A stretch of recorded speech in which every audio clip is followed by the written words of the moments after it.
I hope you all are doing well. I hope you all are doing well. Today I'm talking about autism. Welcome to Notions at Noon. You guys are getting a twofer today. I did a talk earlier today, but here's my Notions at Noon segment. But recently, Donald Trump made the statement that he believes Tylenol has something to do with autism. I don't know if that's true or not. I don't think anybody really does. I believe they probably need to do a little bit more study on that because a lot of pregnant women are actually prescribed Tylenol, and then that interacting with some of the Visines um, could play a factor. Who knows?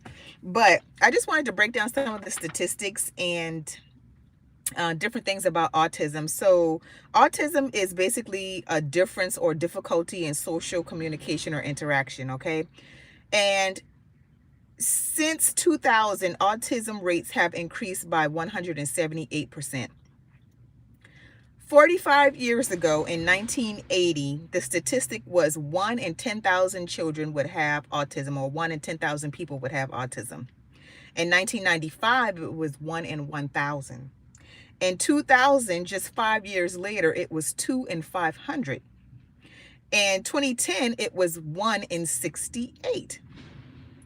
In 2025, the statistic is 1 in 32 people have autism. And the predictions by some experts is saying that in 10 years, in 2035, 1 in 3 people will have autism. All right.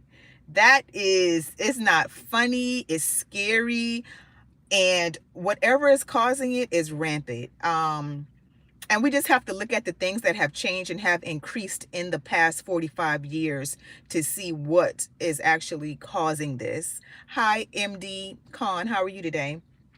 So I'm going to give you all just a few more stats. Texas has the lowest autism rate in the country.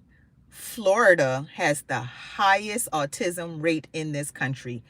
I don't know what's going on in Florida, but it would definitely take um it should take some digging into to see what is happening in Florida that's causing it to be the highest in the autism rates in this country. I don't know your language, MD Khan. So if you could put that in English, I'd appreciate it. Hi, IND. How are you today? I'm doing well, thank you. Also, in girls, autism is 1 out of 160.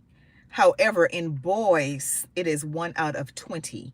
So there is something that's going on in the boys' physicality and anatomical structure and biology that is causing them to be more susceptible to autism. Now, you can look at this can come from many different ways because children are recommended to have way more Visines than they did 45 years ago. I mean, the Visine schedule is crazy, and I'm going to break that down for you all as well. So, when a child is born, they are suggested to have 5 Visines. At 1 to 2 months old, they're suggested to have 6 Visines. At 7 months old, I'm sorry, at 6 months old, are advised to have 7 Visines.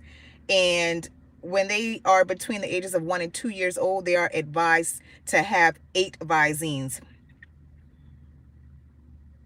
That is 26 different Visines by the time they are 2 years old. Okay.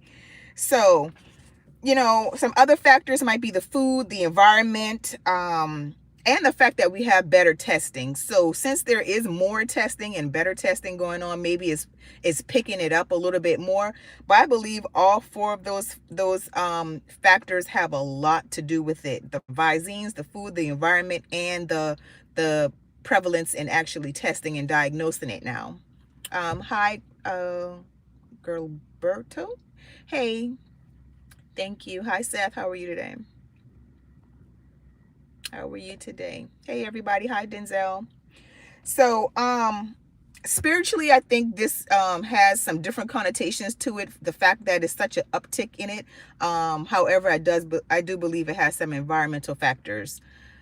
But at the same time, if we keep going at this rate where you're going to have 1 out of 3 people being autistic, what is society going to look like? What is the world going to look like? How are things going to be shaped? And it's something to definitely think about. What's to come if the statistics keep going on like this. um you know it's going to be an interesting world. Not that there'd be anything wrong with it, because like I said, maybe on a spiritual level, we're supposed to get there where you have people that think differently and that function differently than what we have today. You know, but yeah. And in 10 years, they're saying the statistic is going to be 1 out of 3 people are going to have some type of form of autism. And the spectrum is very wide and vast, but it's definitely something to talk about, especially with Donald Trump talking about the Tylenol and stuff like that. I think Tylenol is the least of our worries.